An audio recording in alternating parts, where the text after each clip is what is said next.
Assalamualaikum dan selamat sejahtera. Pelbagai cerita mengenai hantu air sering kita dengar sama ada di dalam maupun luar negara. Meskipun memiliki nama yang berbeza, terkadang makhluknya adalah dari spesies yang sama. Bagi yang pernah bertemu atau menghadapinya, sudah tentu menjadi igauan ngeri di dalam hidup. Samalah seperti kisah yang akan saya sampaikan di dalam video ini. Kisah ini dialami seseorang yang tidak mahu disebutkan namanya di sini. Katanya, ini adalah pengalaman ngeri yang tak mungkin saya lupakan. Kisahnya bermula apabila ayah mengajak saya memancing ikan semilang untuk dijadikan lauk di rumah. Kami menaiki sampan ke sebuah tempat yang memang dikenali dengan pelbagai cerita seram dan menakutkan. Ayah saya ini memang dah menjadi kebiasaannya mencari rezeki di sungai ini. Walaupun ramai rakan yang sering menasihatinya untuk tidak ke tempat ini kerana bimbang akan keselamatannya. Sewaktu sampai di tempat ni lagi, saya dah tak sedap hati dah. Apa tidaknya, bayangkan di dalam sampan yang kecil, berdua saja bersama ayah, tiba-tiba air sungai macam terbelah sikit di permukaannya. Menuju ke sampan kami, macam ada sesuatu yang besar bergerak dengan laju. Apalagi masing-masing peganglah tepi sampan kuat-kuat sebab takut terhumban di dalam sungai. Waktu dia lalu bawah sampan tu, macam nak terbalik sampan dibuatnya. Tapi ayah saya ni relax je macam dah biasa. Jadi lepas tu teruslah memancing. Dan hasil tangkapan hari tu memang banyak. Saya sampai terlupalah kejadian yang pertama tadi.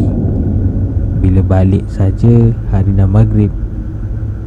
Tapi waktu nak balik tu, sekali lagi saya dikejutkan sebab dengar bunyi letupan macam senapang bola. Memang terdiam saya. Tak pernah dengar bunyi macam tu punya kuat kat sungai. Saya tanya jugalah ayah, tapi dia diam juga dan kata nanti kat rumah kita cerita. Saya pun diam je lah sebab dah takut. Sampai kat jeti, hari memang dah gelap. Lepas ikat sampan, ayah naik dulu ke jeti nak ke tandas katanya. Dah tak tahan nak buang air. Masa ni saya dah tak takut apa dah sebab dah sampai jeti. Jadi saya kemaslah apa yang patut sambil basuh lumpur di dalam sampan. Sambil basuh-basuh tu, saya terhenti kejap sebab terdengar bunyi kocokan air. Time ni saya dah mula berdebar-debar. Dalam takut tu, terdengar pula bunyi macam budak-budak main air. Memang rasa dah nak lari dah time tu. Tapi beranikan jugalah diri ambil torchlight. Suluh sana, suluh sini, tapi tak ada apa-apa pun. Lagilah bertambah takut saya. Memang dah fikir nak lari naik jeti, tapi tak sempat. Tiba-tiba saya rasa macam ada sesuatu yang menjalar di atas sampan. Saya pun suluhlah.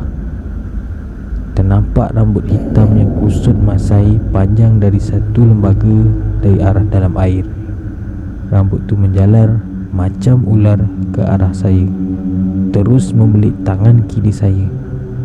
Saya cuba mengukur rambut yang membelit tangan kiri saya tu menggunakan lampu suluh di tangan kanan saya, namun gagal.